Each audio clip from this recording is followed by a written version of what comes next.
അതിഭീകരമായ ആക്രമണമാണ് രാജ്യ തലസ്ഥാന അതിർത്തിയിൽ ഈ മുസ്ലിം കുടുംബം നേരിടേണ്ടി വന്നത്. കുടുംബത്തിന്റെ അത്താണിയായ മുഹമ്മദിനെ ബീഫ് കഴിച്ചുവെന്നും സൂക്ഷിച്ചുവെന്നതിന്റെയും പേരിൽ വർഗീയവാദികൾ തല്ലിക്കൊന്നു. ആക്രമണത്തിൽ പരിക്കേറ്റ മകൻ ഇപ്പോഴും ഗുരുതരാവസ്ഥയിൽ നിന്ന് മോചിതനായിട്ടില്ല. बिल्कुल नहीं आया मेरे भतीजे को बेचारे उसे उठा के वहाँ तक ले जाने के लिए जो अस्पताल तक भी ले जावे. നൂറുകണക്കിന് ആളുകളാണ് മുഹമ്മദ് ഇക്ബാലിനെ അടിച്ചു കൊല്ലുവാനായി ഇതിലൂടെ ഇത്തരത്തിൽ കടന്നു വന്നത്.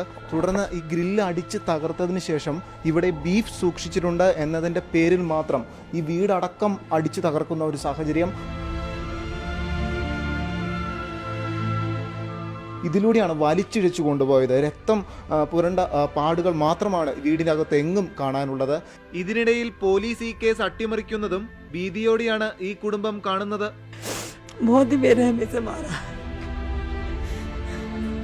ഇവിടെ വർഗീയതയുടെ വിത്തുകൾ മുൻപും പലവരും പടർത്താൻ ശ്രമിച്ചിട്ടുണ്ടെങ്കിലും ബീഫ് സൂക്ഷിച്ചു എന്നതിന്റെ പേരിൽ ഒരു മനുഷ്യജീവൻ തന്നെ കൊത്തിയെടുക്കുന്നത് ന്യൂനപക്ഷ കുടുംബങ്ങളെ പേടിപ്പിക്കുന്നു. മുഹമ്മദ് അക്ലക്കിന്റെ വീട്ടിൽ ബീഫ് സൂക്ഷിച്ചിട്ടുണ്ടെന്ന് വിളിച്ചു പറഞ്ഞത് ഈ അമ്പലത്തിലെ ഉച്ചഭാഷണിയിൽ നിന്നാണ്.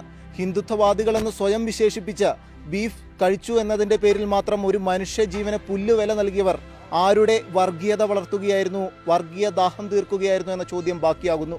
ക്യാമറമാൻ ഗോപി കടവല്ലൂരിനൊപ്പം മനു ശങ്കരൻ, ദില്ലി.